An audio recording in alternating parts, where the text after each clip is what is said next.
Hey everybody, welcome yet again to your WWE podcast. Tonight we are going to talk about Monday Night Raw that occurred last night in Orlando, Florida, at the Performance Center on May 4th. And so we're going to get to that in just a minute, including thoughts on Edge and Orton apparently not being over and scheduled for next week. The reveal of what the Money in the Bank ladder match could look like on Sunday. And AJ Styles makes his return and is, I think, the front runner and the favorite to win the Money in the Bank contract this Sunday. So we're going to get it all started right after this. Hey, so if you guys have a podcast or are thinking about one, you know how important it is to have great audio quality and have great intros and outros. It tells your audience that you're serious about what you do. So don't leave your audio up to chance. Get it done by a professional, and look no further than Alex with DB Sound. He's on Fiverr and has over 1,300 5-star reviews. There isn't a single negative review. Guys, I've never seen this on Fiverr. So check out DB Sound. And what does he offer? Well, there are 3 different packages starting at $10, $20, and $30. And he offers volume leveling, noise minimizing, adding your intros and outros. He'll deliver it as an MP3. And a super quick turnaround. That's extremely important, right? You want your product done well, but you want it quickly. So again, you're going to want to search DB Sound, all one word, on Fiverr. And I'm going to put a link to this service in the description of this show, and I'm tweeting it out on my feed. So you're going to want to check this out, guys. DB Sound, go check it out and experience it for yourself, and you'll understand why there are 1,300 5-star reviews for this service. So check it out, guys. You'll be really glad you did. Hey, guys. Not because you need to, but because you would want to. Improve your weight room and bedroom performance with the all-new Vaso Flux for Men. It's a natural dietary supplement. This unique blend of barks, roots, herbs, and vitamins is nature's way of keeping you in the game, and for under $10, you can order yours today. Just visit Youth Fountain Laboratory at youthfountainlab.com. That's youthfountainlab, all one word, .com. Or call 1-800-853-7856. That's 1-800-853-7856. Welcome to the WWE Podcast, the most passionate and authentic wrestling analysis on the web. We've got you covered with every Raw, SmackDown, and NXT show, giving you a no bullshit opinion. We know you love wrestling. We do too. So let's get this show underway.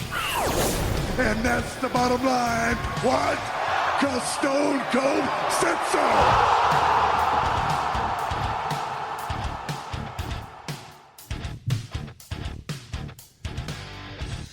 Hey everybody, welcome to the WWE Podcast.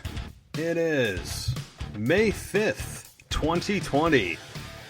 And for those of you that have about as much Mexican heritage in you as I do, then yo quiero Taco Bell, right? I mean, that's pretty much the extent of my Mexican heritage.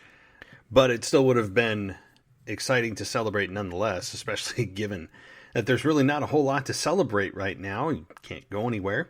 I know that many of us are starting to reopen or hearing rumors of reopening, and I'll just say, please be safe.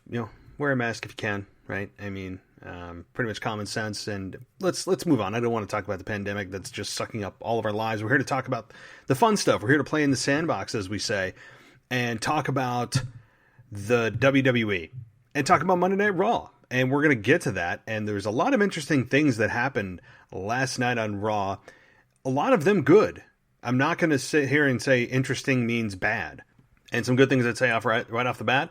Liv Morgan's promo against Charlotte, her confidence, and her match against Charlotte. And I'll get to that too down the line. AJ Styles returning.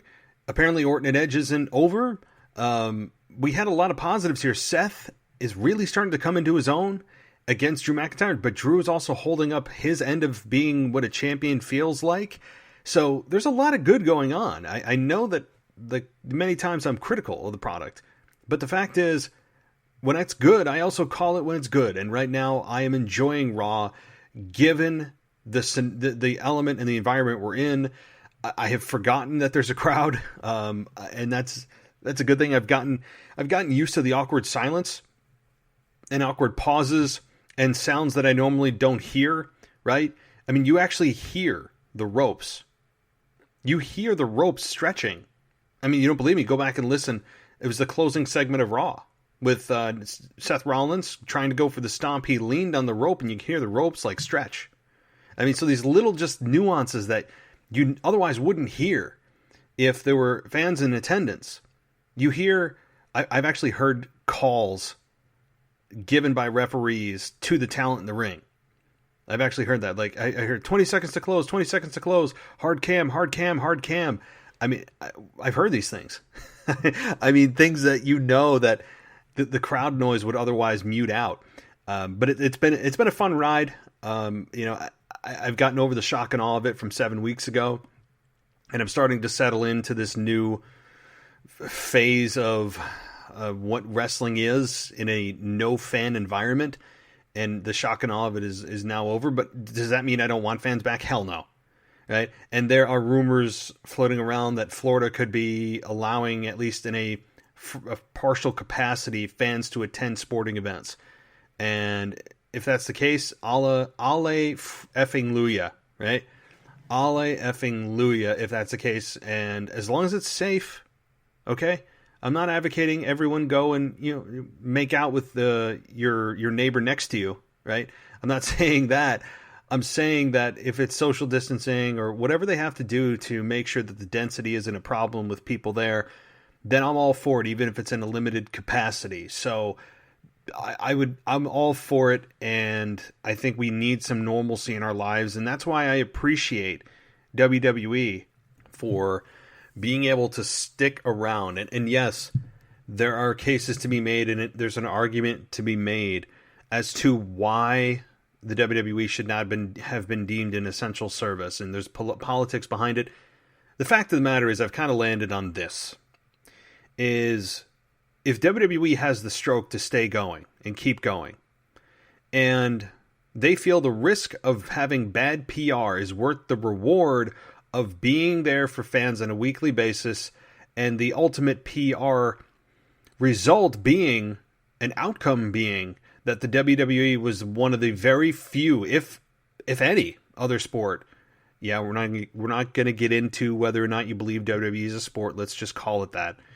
The fact is that if WWE is the only one that was able to punch through this, then they can have that as a feather in their cap, right? They can stick the flag in the ground, so to speak, and say, hey, we're the ones that piloted this storm, and we're there for fans when no other sport on the planet could do this. And you know what? Everyone is there voluntarily. I'm sure WWE management said if you feel that you are putting yourself at risk, you don't want to risk, whatever, then you don't have to be here. I truly believe that they did say that to them. And I don't mean that with a wink and a nod like, we're saying this to you, but you better be here, right?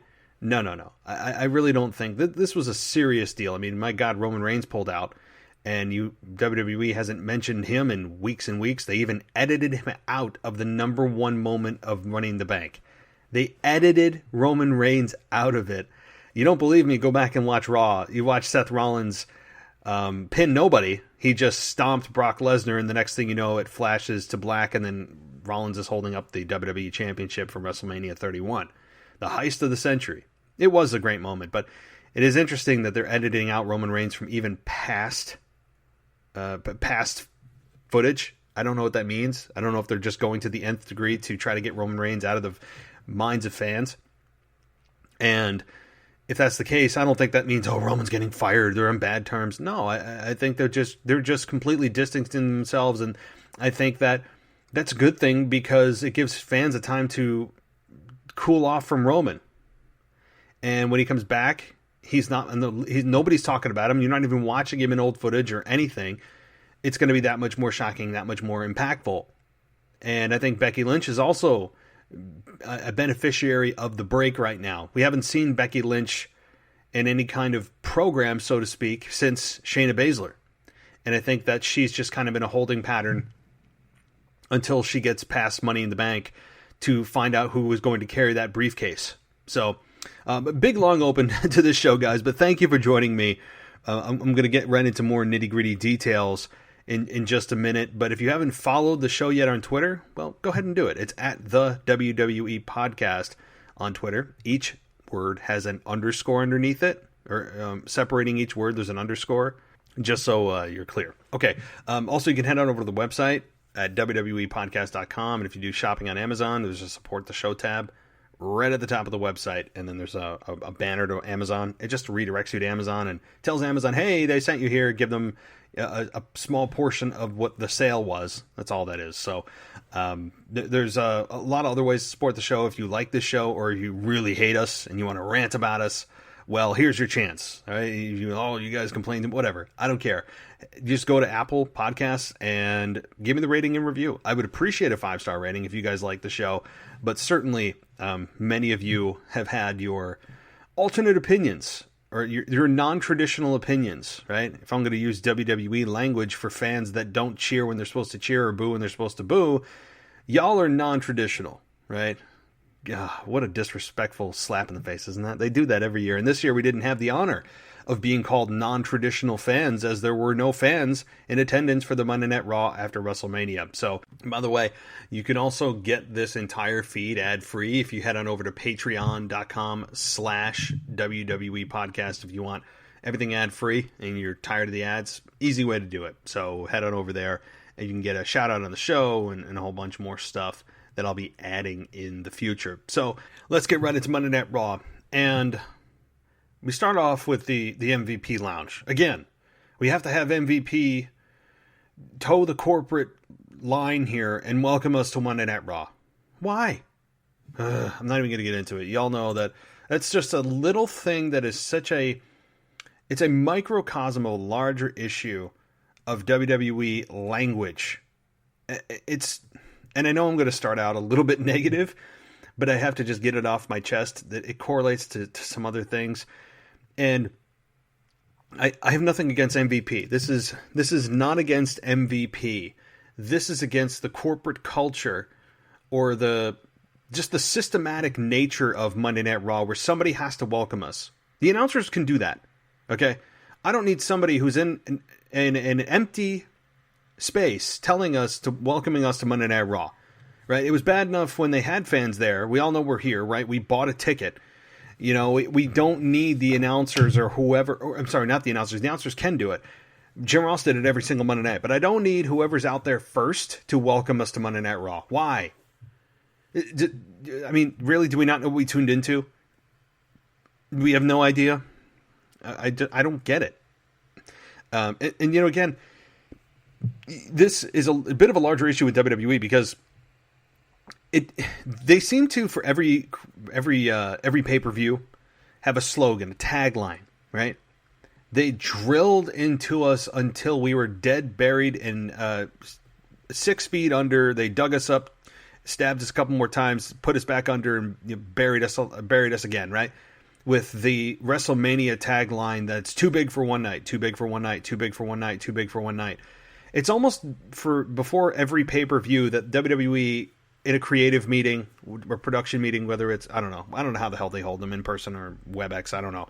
But that somebody has to decide on what the tagline is. And that's fine. I have no problem with that every pay-per-view has its own branding. But why do stars have to adhere to that language? Why? Then they're not using their own voice. It's very interruptive when they have to very unnaturally kind of slide in that they can't just say it Money in the Bank this Sunday. They have to say in the most unique Money in the Bank ladder match this Sunday. Come on. It's just a larger issue that it's such a micromanagement of language in WWE that happens so many times. So anyway, okay, let's move on. I don't want to continue on this kind of a rant here. But MVP was out there, and this time he had the Raw side of the women's Money in the Bank ladder match come out, and it was Asuka, it was Shayna Baszler, and then Nia Jax, who just pushed over those velvet ropes, and kind of funnily, is that a word? I don't know. It is tonight. She tweeted out that the ropes are injured and are going to be out for 4 to 6 weeks. So I don't know. I kind of found that pretty funny. But she was kicked in the face, and Shayna and Asuka did get the best of Nia Jax, who has a good chance to win on Sunday. Do I think she's going to win? I really don't know. There's a whole lot of thought I got to put into this, because there's a lot of possibilities on the women's side. On the men's side, it seems as if, dare I say, AJ Styles is the favorite to win. But the women's side is a little bit more muddy, because you can make a case for a lot of different women. I mean, I guess Shayna Baszler is probably the favorite to win, followed by Nia Jax in a close second. And but this segment here, I think, was fine. Shayna didn't say a whole lot other than she does her speaking for her actions. Her actions do the speaking for her.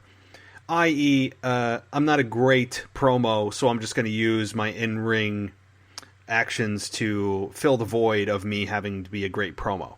I mean, that's just kind of what it is. And I think Shayna Baszler is great.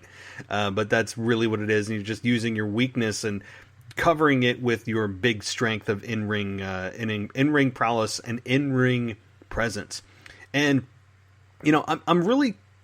I don't know. They frame Shayna Baszler as a cage fighter. She's a cage fighter. How does that play to your advantage? She's a cage fighter. Oh, well, I don't know. Probably that she's a good combat athlete, but they keep saying cage fighter, cage fighter, cage fighter. We all know she was in MMA. Wonderful. She trained with Ronda Rousey. They're great, but they're good friends. Wonderful. But I'm I don't know. They're kind of beating it into the ground that she's a cage fighter. Well, guess what? She's in WWE now, right? There's not a cage. There are ropes. And there are rules, and this is a entertainment style presentation, and so they're going a little bit over the top with her cage fighter all the time. But I did like the way that all three women were presented. Asuka is getting funnier by the week. She has gone from unwatchable to unbearable to I'm not sure to I like this to funny, and Asuka is. I think that the management probably went, you know what? We can't have her not talk. She doesn't know the English language very well. Let's just have her scream in Japanese and just be animated, because that's what Asuka does. She's very animated to the point of eye rolling. But Asuka, I think, hit it pretty good here. And you were able to understand some of her language. Of course, Easy Peasy was in there. I love that. I mean, it's so charmingly terrible, but it's good. I don't know how to describe Asuka's promos other than they're just charmingly bad, but I can't stop watching. So, this was a good segment to set up the women and try to position the women in a somewhat of an even format, so that it doesn't look like someone is the overwhelming favorite, even though if you paid attention to wrestling over the last month or two, Shayna Baszler would tend to be the favorite here in this contest, so we will have to wait and see. So that opened Raw, and I'm not going to go segment by segment here. I'm just going to jump into what my brain is going into next, and that is AJ Styles' return. So with the injury to Apollo Crews last week, WWE said that there would be a gauntlet match this week, and then during the match they said that we don't know how many competitors are in this match. Meh. So you have no idea? I mean, your own show that you're announcing for, you have no idea how many gauntlet competitors there are. I mean, typically there's 6. I mean, but whatever. I don't think I'm nitpicking here. It's just some of the details here are just sometimes just kind of sloppy. I know that they're waiting for the big payoff of it's this person, right? They wanted to get to the end so they could have the big blow off of the reveal of AJ Styles returning. And you know what? It's great to see him back. I like how he addressed the fact after he won that, yeah, he was buried, but he's back now. So what? I love it. And I like how they didn't just ignore it like I felt like they normally would. WWE oftentimes, when there's a big gap in between stars having a match and then coming back, especially if they lose, there's that tendency for WWE to pretend that didn't happen. And I like how they addressed that, yeah, this match happened, I got buried, so what, I'm back. That was in the past, this is now. Perfect. Move on. Thank you for addressing it. So AJ Styles is back. I'll get a little bit more into detail about the gauntlet match in a minute, which had a lot of interesting moments. And so I'll get to that. But the AJ Styles return is what I want to get to. When we all heard about Carl Anderson and Luke Gallows being let go, I think that was in most people's top 3 shocking names to be released. And it still kind of is, because AJ Styles is a big star. AJ Styles is arguably one of their top 5, 6 stars that they have. And with Carl Anderson and Luke Gallows there, they were his cronies to do his bidding for the dirty work for AJ Styles to come back and pick up the pieces and take advantage. So with AJ Styles not having that crew, I don't think it helps his heel character. And with the OC now essentially disbanded, it leaves, number one, the tag team division a little bit thinner than it even already is. And AJ Styles without the cronies. I mean, could you have him realign with a couple of others? Yeah, and that's what heels tend to do, is to align themselves with people that they can use to do their dirty work. That's just the way it is. Look at Murphy. And so with AOP, although I don't know where they are either, I presumably they're injured. I do miss the AOP, I will say that. Particularly with Seth Rollins. But nonetheless, without Carl Anderson, Luke Gallows, AJ Styles feels a little bit naked out there. He did fine without them before. And so I think he'll be fine. I don't think this is a crippling blow to AJ Styles. It just feels out of sorts. Particularly with AJ Styles still remaining a heel, and now his buddies are gone, and you were wondering how that was going to be addressed by AJ. And it's not going to be, is the answer, right? There's no way that they're ever going to bring up anybody that was fired and say, oh, where are they? Why aren't they on TV now? It's not going to happen, right? So could AJ find some new cronies? He probably will, and he probably should. And with AJ Styles winning here, being the final competitor to come out, I think he has to be the heavy favorite to win on Sunday. I don't think there's even any question. I think while he's the favorite, I would say good. I hope he wins. I don't need the favorite to not win for the sake of not having favorites win to swerve us to have an underdog win. AJ Styles, I think, is the right choice to win. And you may say, oh, Aleister Black. No, let's have some patience. Aleister Black is on a good path right now. WWE's playing the long game with him.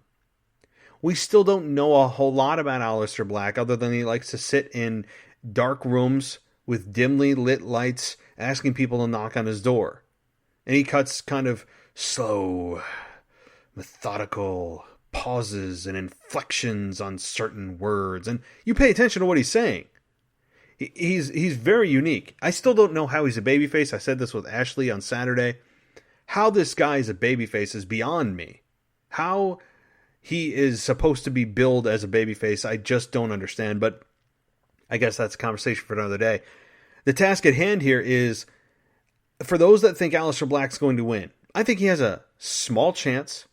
And you may say, oh, but they're building him. Yeah, they are. They're building him. They're building him for what you want to see, and that is eventually him in a championship match. But here's the problem. 2 problems. There are 2 problems with this. Right now, WWE can't afford to have Drew McIntyre lose. You can't afford to have Aleister Black lose clean either, and just have Drew run him over. I don't need Drew steamrolling everybody. That's not good. I need to see Drew struggle. So you can't have either guy lose in this instance. So there's one strike. The second strike right now for Aleister Black versus Drew McIntyre, babyface versus babyface, it isn't the best matchup. People would rather see that than heel versus heel. Hell, they did it at WrestleMania 17 with Austin and Rock, the most famous babyface versus babyface high-profile match probably of all time, other than maybe Hogan and Warrior. But there's another strike, right? The dynamic isn't there yet. they haven't done enough foundational work with Aleister Black yet to build him into that spot. Third, you usually do not want a babyface winning the Money in the Bank ladder match. It's happened. Certainly it's happened. But the match is designed for a heel to win. Think about that. The match is designed for a heel to win because what does that competitor gain from that briefcase? A championship match, anytime, anywhere that they want. That doesn't sound like a stand-up quality in a man. When someone's down, you take advantage of them. Or woman. That is not a likable trait in a human being. That when someone is at their most vulnerable, you take advantage and take something that they cherish. Right? Think about that logic. That's exactly how the Money in the Bank has been built. That's 95% of the time how the Money in the Bank has been used. And yes, John Cena. I remember when he won the Money in the Bank. He gave whoever was champion at the time like a 2-week notice or 1-week notice. Or I don't know. It was a significant notice that, hey, I'm cashing this in on this date, be ready. Instead of the tried and true, hit them when they're down and most vulnerable. So, and honestly, that's more exciting than knowing ahead of time because you never know when the briefcase is going to be cashed in. So it's more exciting to do it that way, which means that it benefits a heel to win. And AJ Styles, I think, would fit that bill very well. AJ Styles would, I think, hang it over the head of Drew McIntyre, and could do it for several weeks, several months, probably several months. It could eventually lead to, and will eventually lead to, an AJ Styles versus Drew McIntyre championship match. And could that be at SummerSlam? Yeah, it could be. It definitely could be. Because we don't know what the hell the pay-per-view is in June. Right? No idea. I think then it's Extreme Rules, and then you got SummerSlam. So, SummerSlam this year, I'm already booking it. It's like 4 months out. But we all expect Brock Lesnar to return. That's been Brock's schedule since he came back to WWE in 2012, I believe it was. My God, he's almost been back for 8 years.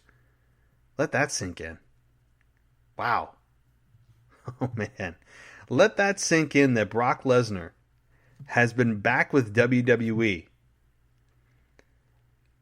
almost as long, or maybe longer, than his first run with the company.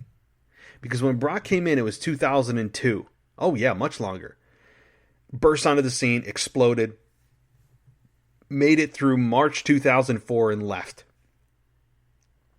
And yes, Brock went through, he went through OVW. We all know the famous class of OVW. But Brock only lasted a couple of years and made such an impact. And now he's been here for 8 part-time. I mean, this is Brock's just ideal dream schedule. So he's been here 3-4 times as long. That's crazy. All right, well, anyway, moving on. So anyway, heel's probably going to win. I think AJ Styles has got this one locked up. I hope he wins. It's the right, to me, it's the right choice. And to me, the strongest heel that Raw, one of the strongest heels that Raw has right now beyond Seth Rollins.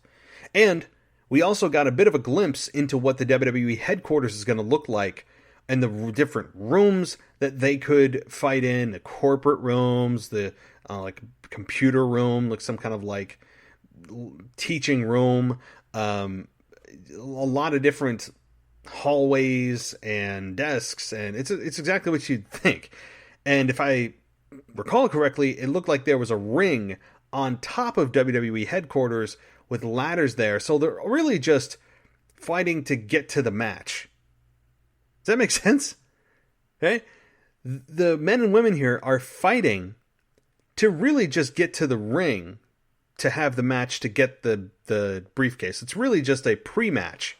It's pre-match silliness. Stay right there. The WWE podcast will return after this quick break. Hey guys, not because you need to, but because you would want to. Improve your weight room and bedroom performance with the all-new Vaso Flux for Men. It's a natural dietary supplement. This unique blend of barks, roots, herbs, and vitamins is nature's way of keeping you in the game, and for under $10, you can order yours today. Just visit Youth Fountain Laboratory at youthfountainlab.com. That's youthfountainlab, all one word, .com, or call 1-800-853-7856. That's 1-800-853-7856. Hey, so if you guys have a podcast or are thinking about one, you know how important it is to have great audio quality and have great intros and outros. It tells your audience that you're serious about what you do, so don't leave your audio up to chance. Get it done by a professional, and look no further than Alex with DB Sound. He's on Fiverr and has over 1,300 5-star reviews. There isn't a single negative review. Guys, I've never seen this on Fiverr. So check out DB Sound. And what does he offer? Well, there are 3 different packages starting at $10, $20, and $30. And he offers volume leveling, noise minimizing, adding your intros and outros. He'll deliver it as an MP3 and a super quick turnaround. That's extremely important, right? You want your product done well, but you want it quickly. So again, you're going to want to search DB Sound, all one word, on Fiverr, and I'm going to put a link to this service in the description of this show, and I'm tweeting it out on my feed. So you're going to want to check this out, guys. DB Sound, go check it out and experience it for yourself, and you'll understand why there are 1,300 5-star reviews for this service. So check it out, guys. You'll be really glad you did. Welcome back to the WWE Podcast. Let's get back to more great wrestling audio.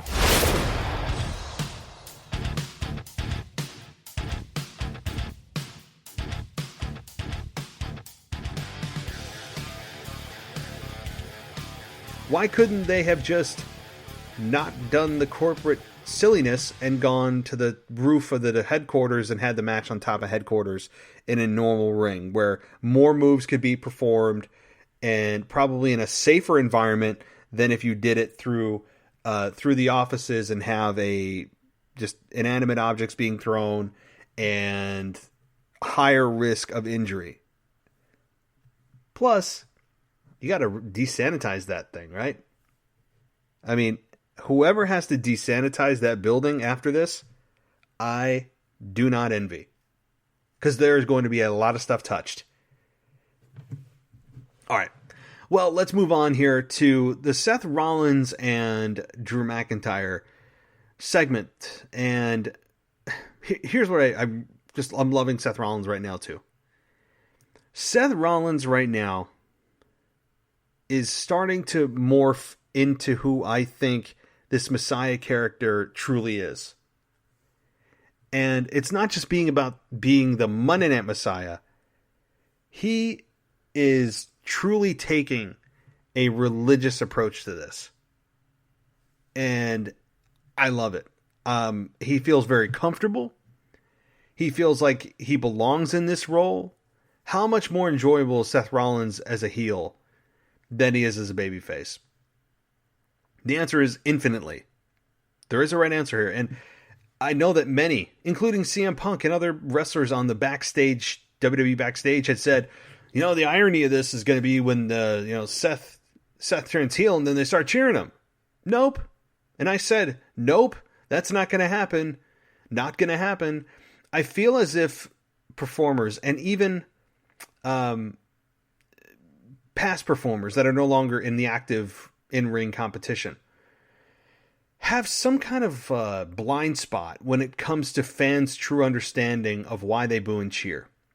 I feel like years and years of corporate brainwash has done irreparable damage. And even CM Punk at times is not immune to that. As brilliant as he is, and we all love Punk, and I would love to see him back in the ring, there are times when you see shades of the abuse that he took mentally, or the brainwashing that took place. I mean, you want an example of brainwashing? Any reaction's a good reaction. No, they're being loud. That's what you want. Yeah, nonsense. Nonsense. Garbage. You are not here to just create noise. You're here to create a specific type of noise. Because your opponent is also trying to get noise that is their goal to get the opposite noise you're getting. So there's a corporate brainwash piece right there. And there are many others. The fact that Vince believes that wrestling fans have the memory of a goldfish. No, nobody remembers that. But back to Seth Rollins. He is just doing a brilliant job evolving, getting more in tune with what his character is about, and taking a calmer approach. When he first started this Messiah character, it was a catchy name. I liked the name, and then they drilled it into oblivion, and then we all got sick of it real quick, which is what WWE does when they find a catchphrase or they find a nickname. They just beat it to death quickly.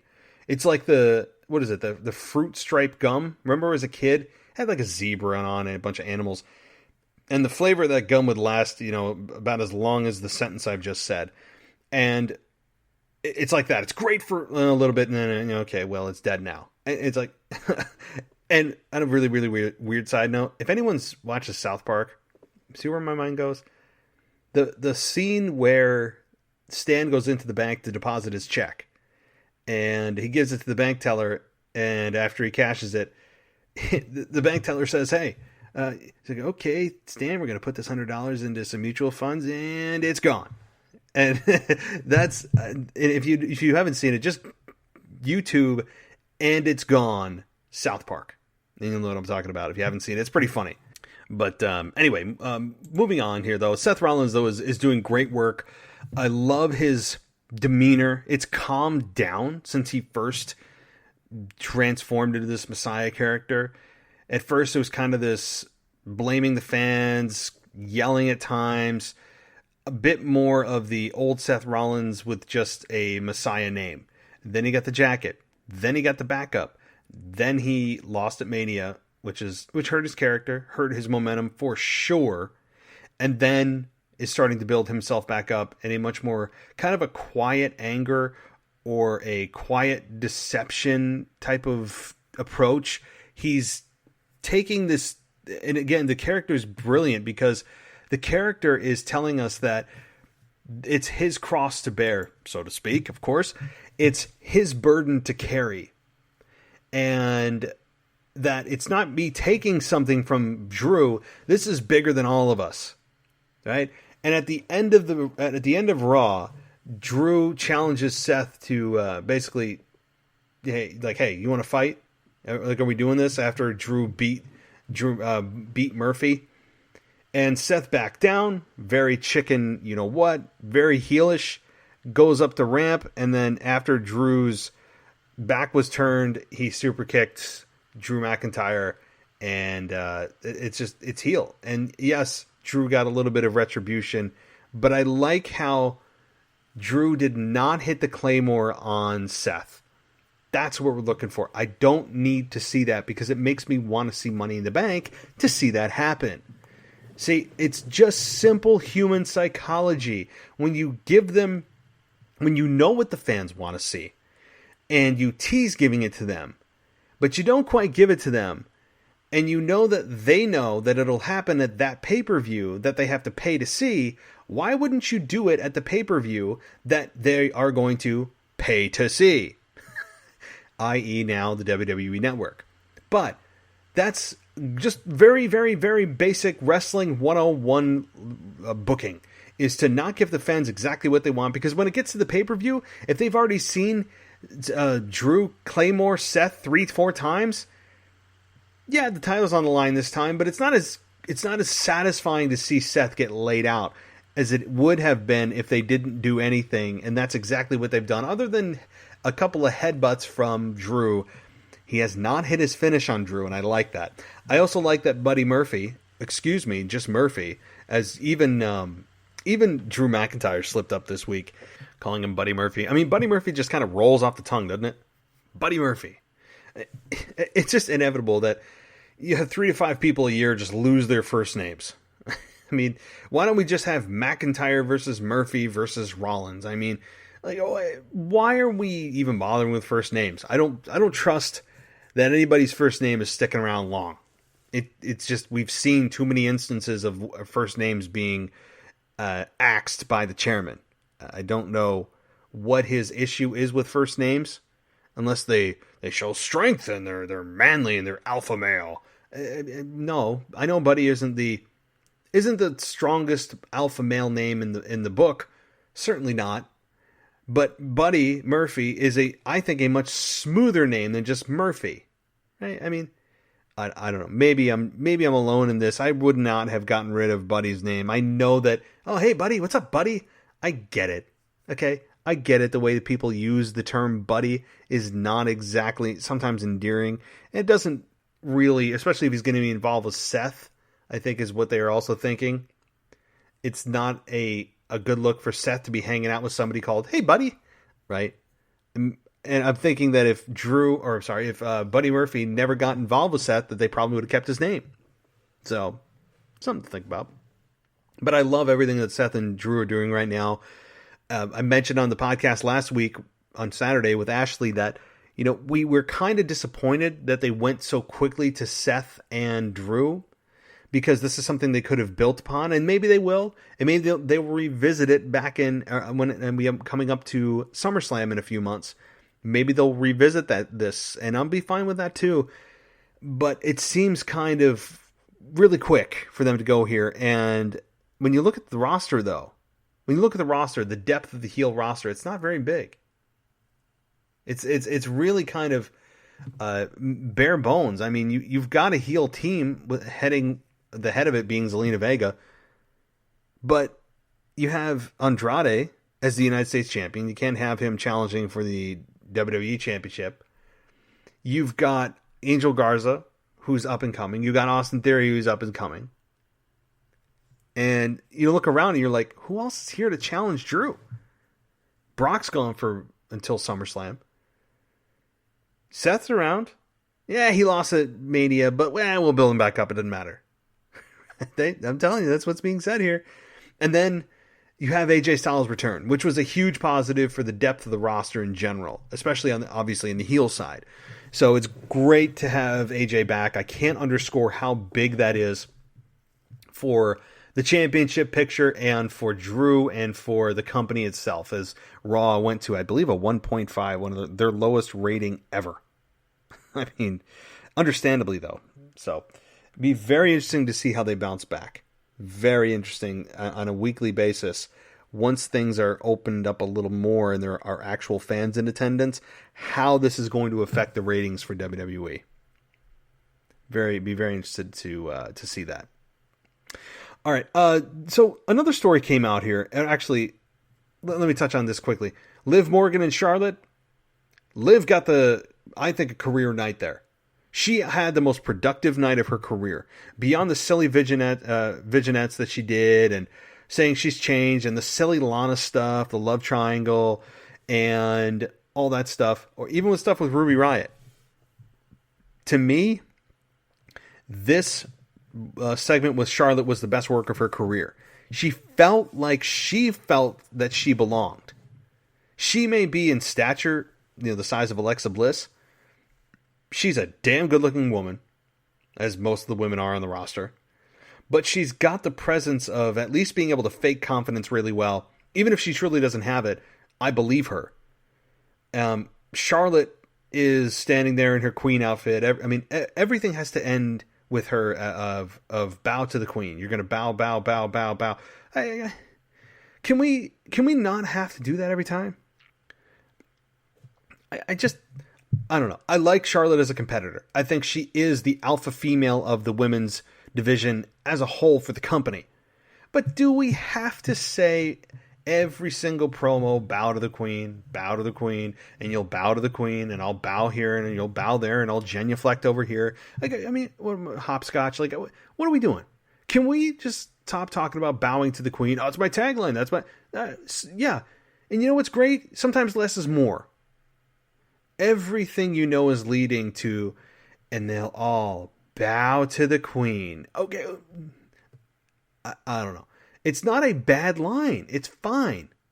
I mean, given that we've got queens, we've got kings, we've got princesses, we've got empresses. Geez, does it get any more Disney around here? Oh, geez. It's such a... It's very Disney. I will tell you that. I just, when you look at the Disney lineup and you take the women's division and you say, hey, compare what is happening in Disney and the female character castings of Disney and put them up against WWE and what they are calling themselves. It's just something that I noticed. But anyway, so yes, everyone bows to the Queen, Charlotte. We get it. But the match that Liv Morgan had, the quality of the match here was probably Liv's best ever, dare I say, at least that I've seen on TV. Maybe she had a dark match that we didn't see. But her in-ring skills here, and it doesn't certainly hurt that she went against one of the best WWE has in Charlotte. But Liv held up her end and gave you some believable near falls. I mean, the double knees to the head. Believable. They didn't always hit perfectly, but we got it. And it certainly was a believable near fall. Having the Hurricane Rana be countered into a Boston Crab. Excellent stuff there. Having her finish be reversed into the figure 4, bridged into the figure 8, having Liv tap. Even in a loss here, here's what I'm talking about. I've said this many times over the last couple of months. In a loss, Liv Morgan gains. Because Liv Morgan was able to compete at a high level with some of WWE's best talent on a big stage of a program with millions of people watching, and be able to hold her own against one of the best, and look like she belonged, and showed you she has, I'll use Edge's word, grit. Shows you that she has it, and that she has tenacity. She showed all of that to you in just a 15-minute segment. More than we've gotten out of the entire run of Liv Morgan's career in WWE to that point. So, hats off to Liv. Hats off to Charlotte. Please, let's all just lay off the bow to the Queen stuff. I don't mind it, but it's every single time she speaks. Okay. So, again, let's move on, but props to Liv and props to Charlotte there. And then I believe it was a quick video package before the main event of Drew versus Murphy was a quick video package with Edge and Orton. And that Edge and Orton are going to be together in Monday Night Raw next week. And that they're going to clash or confront one another or fight. I don't know. But this was pretty striking given that we all believe that this ended at Mania. It was very definitive who won. It was brutal. It was just stupidly long. And one that was arguably maybe the most disappointing matches that it wasn't in front of a live crowd, because that wouldn't have taken place backstage and it would have been structured much differently and the way that it should have been. But alas, we are in a pandemic that certainly changed all that, and it was one of the ones, if not the one, that hurt the most without a crowd. But we have Edge and Orton inexplicably being put on next week's show. Nobody explains why. Maybe we'll hear later. And assumingly that these two are headed towards another match with one another. Hopefully this one takes place inside a ring. And maybe there could be fans in attendance for it in some limited capacity. Let's hope for that. So, one last thing I wanted to touch on about the gauntlet match with really Lashley being the dominant one in this match until he got disqualified because of his own actions. The dynamic between Lana and Lashley. There's some rumors floating around that Lana's in heat with WWE management or has heat with them and whatever. I mean, you hear rumors about that all the time. But if that's the case, that certainly would make sense, showing that on air, Lashley is telling Lana that he doesn't want her at ringside because she will distract him with her beauty. And Lana's really been a non-factor for many, many weeks now. And other than changing her hair color, I mean, that's the most significant thing that she's done over the last 2 months. And having Lashley kind of push her aside is telling about what could be coming for Lana. And I don't want to say that she's going to get canned. I'm not saying that. It's possible. But what I'm saying is in a much more reduced role where maybe Lashley breaks up with her and they go their separate ways, and Lana gets thrown into a enhancement talent or another managerial role that is not of high profile as Lashley. I mean, so there could be something coming, but there is something to this about Lashley telling Lana he doesn't want her at ringside. So keep an eye on that. But Lashley really here dominated most of the match and went through, 3-4 opponents before eventually succumbing to his own sword and falling on his own sword. And really, I think here the focus on that, or the story on that, is they're going to be looking to Lashley for maybe that next opponent for Drew in the interim. Yes, we're going to get to AJ and Drew, but I think that's a ways out. Yes, Seth Rollins and Drew could have another pay-per-view match, or maybe this is it, and then they'll go back to it at SummerSlam or beyond. But with Bobby Lashley here being the alpha male in the match, running through, who was it? I think Apollo Crews was one of them, or not Apollo Crews, Titus O'Neil, Shelton Benjamin, and Akira Tozawa. And I will say, Akira Tozawa is a punching bag lately. I mean, he's been getting kicked in the face by Black Mass. He got eliminated by Bobby Lashley.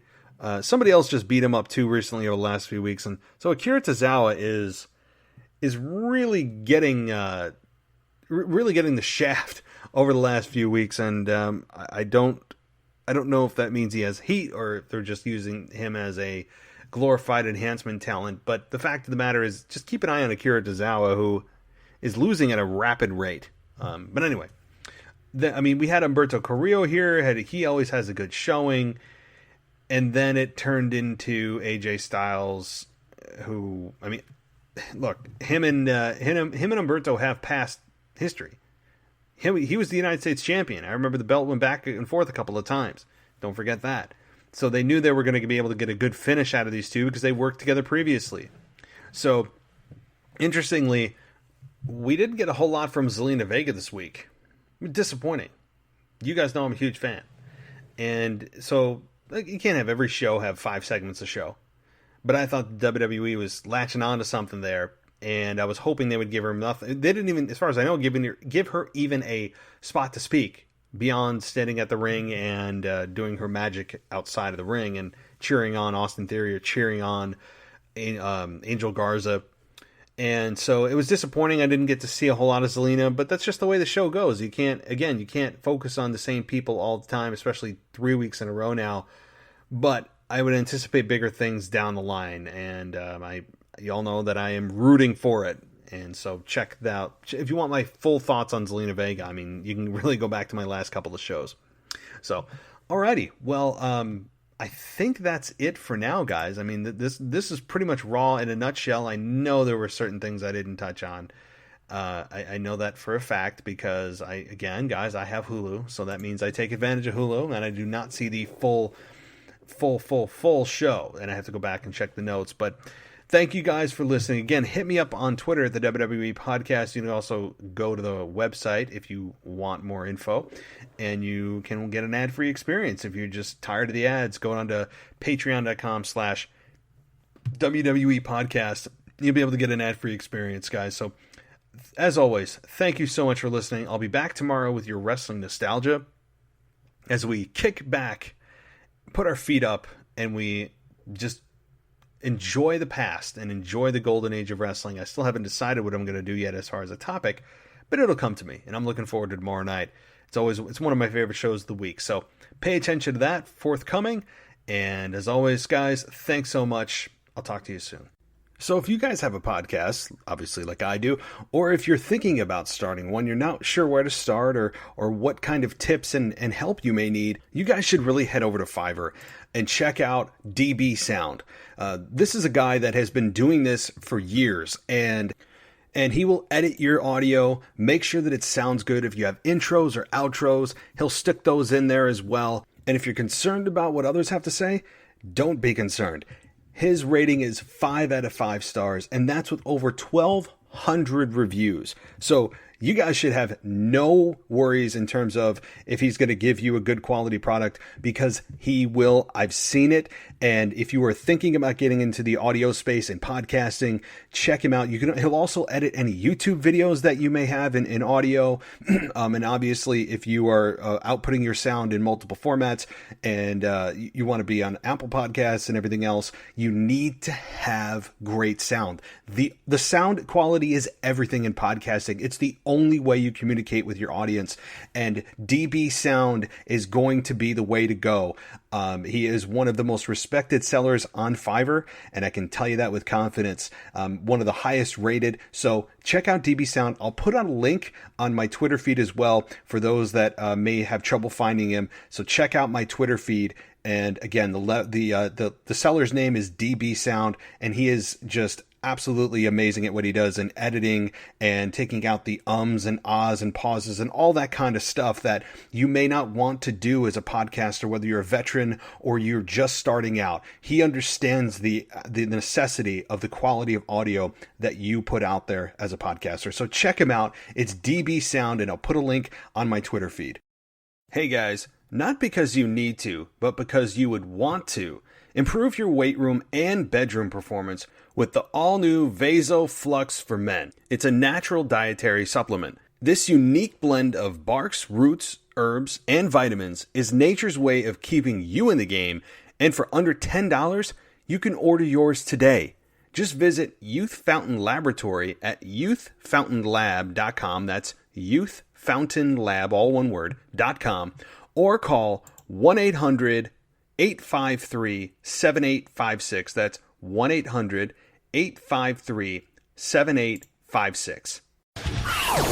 Thanks for listening to the WWE Podcast. Don't forget to subscribe on your favorite podcast app so you don't miss a show, or head to WWEpodcast.com. And for all of these shows ad-free, head over to patreon.com/WWE Podcast. Until then, we'll see you next time.